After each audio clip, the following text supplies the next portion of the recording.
मेरे प्रिय मित्र, जय मसीह की आशा है कि आप स्वस्थ हैं, आप मस्त हैं और आप प्रभु के कार्य में व्यस्त हैं और प्रभु का कार्य सचमुच में आपको सौंपा गया है। और चाहे आप विश्वासी, चाहे परमेश्वर के वो जन हैं जिसको कार्य सौंपा गया है। पर प्रियो, आप अपने प्रभु के वचन पर विश्वास करते हुए दूसरों को जब विश्वास में लेकर आते हैं तो सचमुच में आप परमेश्वर का कार्य कर रहे होते हैं। जब आप एक गवाही सुनते हैं, उस गवाही से जब आप आनंदित होते हैं तो सचमुच में आप प्रभु की सेवा कर रहे होते हैं, क्योंकि आपने उसके बातों पर विश्वास किया है। जैसे कि हम यहाँ पर 18वें अध्याय के 15 पद में 14 पद में देखते हैं, क्या यहोवा के लिए कोई काम कठिन है। और ये दशा ऐसी है प्रियो कि जहाँ पर विश्वास नहीं कर सकते हैं वहाँ पर विश्वास करना होगा, क्योंकि बोलने वाला और आपको कहने वाला कौन है ये आपको मालूम होना चाहिए। जैसे कि हम इब्रानियों की पत्री में पढ़ते हैं और उसका 11वां अध्याय और उसके 11 पद में जब हम पढ़ते हैं वहाँ पर इस प्रकार से लिखा है, विश्वास से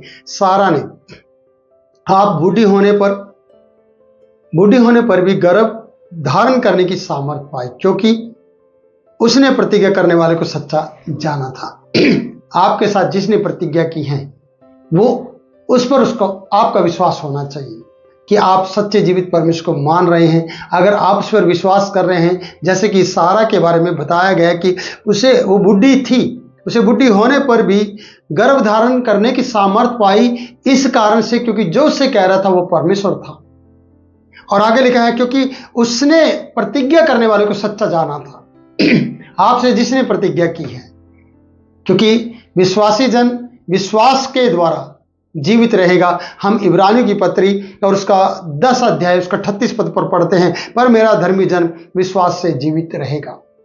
जितने भी उसके जन हैं, विश्वास रखते हैं, वो जिंदा रहेंगे और वो बड़े बड़े काम उसके द्वारा करवाएंगे। जैसे कि हम यहाँ पर सारा को देखते हैं, अब्राहम को देखते हैं कि विश्वास से सारा ने आप बूढ़ी होने पर गर्भ धारण करने की सामर्थ पाई। किसके द्वारा? विश्वास के द्वारा, क्योंकि उसने प्रतिज्ञा करने वाले को सच्चा जाना था। इस कारण एक ही जन से जो मरा हुआ सा था, आकाश के तारों और समुद्र के तीर के भालू के समान अनगिनत वंश उत्पन्न हुए। किससे? अब्राहम से। आज आप जानते हैं उसके बारे में कि अब्राहम के वंश को गिनना असंभव है।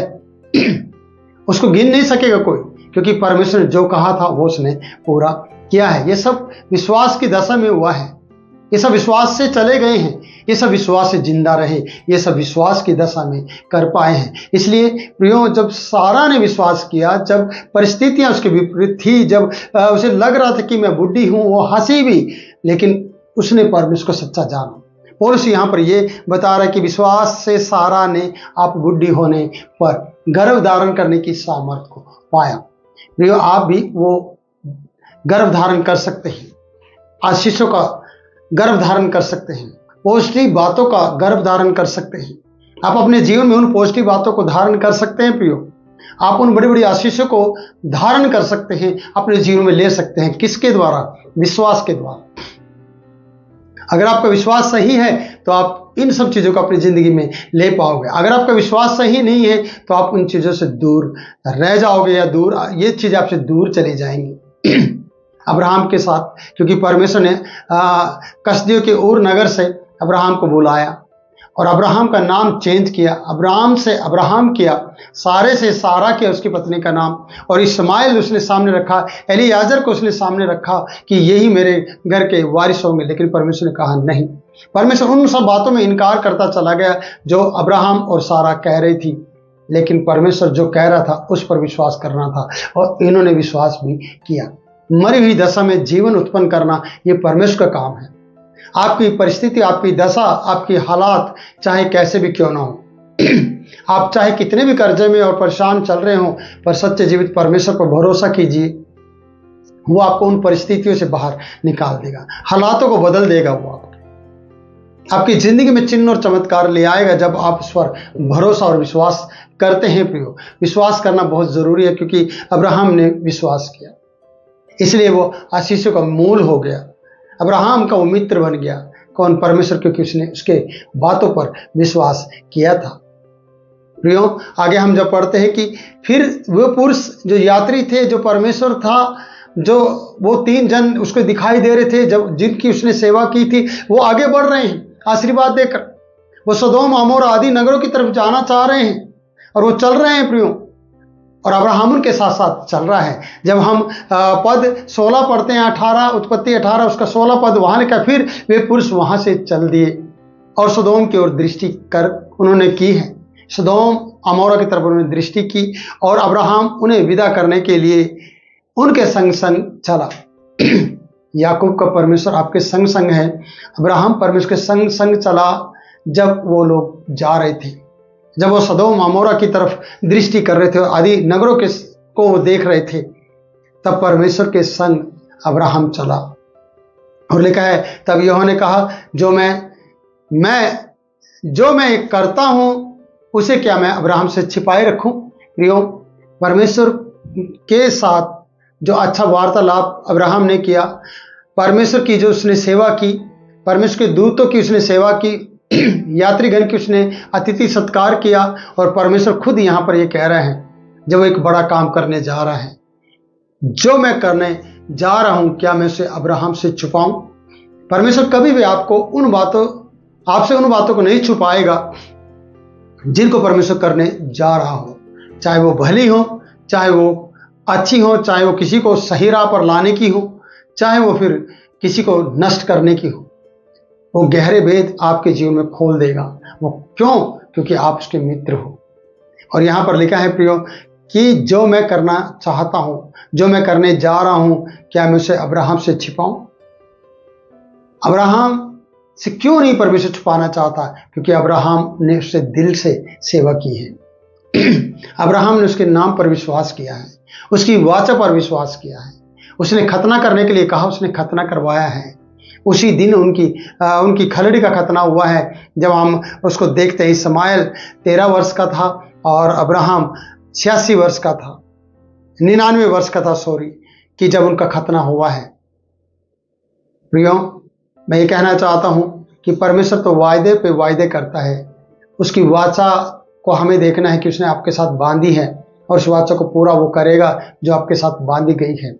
आपसे परमेश्वर के जन ने कई बार बताया होगा कि परमेश्वर आपको जरूर आशीष देगा, और ये सच है। आप हाँ में आमीन कह सकते हैं कि परमेश्वर आपको आशीष देगा। इसलिए सारा डरी हंसी, असंभव को संभव ना समझा, फिर भी परमेश्वर ने कहा, परमेश्वर के लिए कोई काम कठिन नहीं है। अब्राहम के द्वारा की गई सेवाएं उनके लिए आशीर्वाद के रूप में बदल गई। जैसे कि मैंने पिछली वीडियो में बताया है कि इब्रानियों उसका 13वां अध्याय और उसके 1 और 2 पद में बताया है कि अनजाने में बहुत से लोगों ने इस तरीके से सेवा की और उन्होंने स्वर्गदूतों की सेवा की, अतिथि सत्कार किया, और वो स्वर्गदूतों की सेवा कर बैठे और उसका प्रतिफल उन्हें मिला। आज आपको भी उसका प्रतिफल मिलेगा जब इस वीडियो के द्वारा आप ये निर्णय लेते हैं कि मुझे परमेश्वर के जन की सेवा करना या परमेश्वर के लोगों की सेवा करना कभी भी नहीं छोड़ना है। मुझे उसके भवन की सेवा करना से कभी भी पीछे नहीं हटना है, अपना मन नहीं चुराना है और कभी भी भागना नहीं।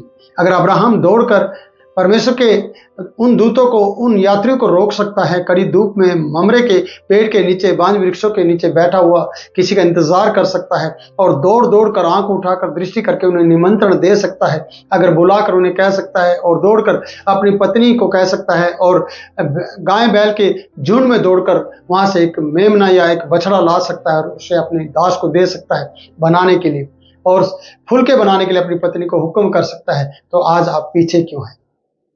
चर्च आने से आप पीछे क्यों हैं? सेवा करने से आप पीछे क्यों हैं? क्यों आप 2-4 लोगों को के ऊपर सारा काम छोड़ देते हैं और कहते हैं वो कर लेंगे, वो है तो है, वो है ना, वो कर लेंगे ना अपने आप, वो चमचे हैं, वो सब ऐसा करते हैं। प्रियो, वो चमचे हैं, क्या हैं, उसको छोड़ दीजिए।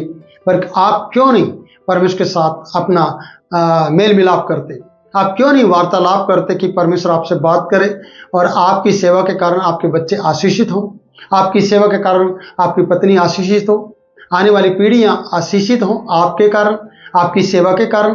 जिस प्रकार से अब्राहम के साथ युग युग की प्रतिज्ञा या वाचा बांधी गई और उन्हें आशीषित किया गया जो आने वाली पीढ़ियां हैं। जब प्रियो हम मिस्र से इजरायलियों को वापस निकलते हुए देखते हैं तो 6 लाख लोग बताए जाते हैं, और उनकी पत्नी जोड़ी जाए तो 12 लाख, और उनके बच्चे जोड़े जाएं एक एक करके भी तो सोच लीजिएगा 18 लाख। और उसके अलावा 6 और जोड़ दीजिए बुजुर्गों को फिर से, और बहुत से उनके पोता पोतियों को, तो कितने हो गए हैं आप सोच के देखिए। मैं ये कहना चाहता हूं कि असंभव है उनको गिनना, जो परमेश्वर की ओर से ठहराई गई आशीषें हैं, असंभव है। हम गीत गाते हैं, गिन गिन के स्तुति करूं बेशुमार तेरे दानों के लिए। नहीं कर पाओगे, स्तुति कर पाएंगे लेकिन गिन नहीं पाएंगे। इसलिए आपको और मुझे हंसना नहीं है उसकी बातों पर, विश्वास करना है और ये कहना है कि परमेश्वर मैं तेरी बात पर शक नहीं करता। बहुत से प्रियजन, परमेश्वर के जन कहते हैं हमारे यहाँ बहुत बड़े बड़े चमत्कार हो रहे हैं, प्रभु यीशु बड़े बड़े काम कर रहे हैं, परमेश्वर बड़े काम कर रहे हैं। तो मेरा एक ही सवाल होता है, एक ही बात होती है, नो डाउट, मुझे कोई शक नहीं है परमेश्वर के ऊपर, क्योंकि वो बड़े बड़े काम ही करता है। वो ऐसे काम करता है जो इंसान नहीं कर सकता है। परमेश्वर ने आकाश को बुलाया, आकाश को बनाया अपनी आवाज़ से, अपनी वाणी से। क्या हम उसमें शामिल हुए? क्या हमने आकाश बनाने में एक पिल्लर का मदद की? नहीं प्रियो। आज हम परमेश्वर के भवन को बनाने में मदद कर सकते हैं, एक परमेश्वर के जन के साथ खड़े होकर प्रार्थना में उसके साथ खड़े हो सकते हैं, उसकी जरूरत को हम समझ सकते हैं। पर प्रियो, हम परमेश्वर के आकाश को बनाने में मदद नहीं कर पाएंगे। कारण एक ही है, क्योंकि परमेश्वर की जो वाणी है वो सामर्थ्य है, वो कुछ भी कर सकती है, आपके लिए भी और मेरे लिए भी और सबके लिए, जितने मुझे देख रहे हैं सबके लिए बड़े बड़े चमत्कार करने वाला सच्चा जीवित परमेश्वर है। इसलिए डरे नहीं, बल्कि परमेश्वर का आदर करें और उसका सच्चे दिल से उसका धन्यवाद करें। इसलिए परमेश्वर उन लोगों से कभी भी कोई बात छुपाएगा नहीं जिनसे वो बड़ा काम करवाना चाहता है। क्या आप बड़े काम करवाना चाहते हैं अपनी ज़िंदगी में? क्या परमेश्वर की गहरी बात को आप जानना चाहते हैं? अगर आप गहरी बात को जानना चाहते हैं तो प्रियो, आप वचन को सुने और वचन पर विश्वास करें और अपने जीवन को आगे बढ़ाएं। तो परमेश्वर आपके लिए अद्भुत काम करेगा जिसकी आपने कभी चर्चा भी नहीं सुनी होगी, कभी आशा भी नहीं की होगी, लेकिन परमेश्वर असंभव को संभव करने जा रहा है आपके लिए। प्रभु आपको इन वचनों के द्वारा बहुतायत से आशीष दे। फिर मिलता हूँ नए वीडियो में नए वचन के साथ, तब तक के लिए मुझे आप इजाज़त दें। जय मसीह।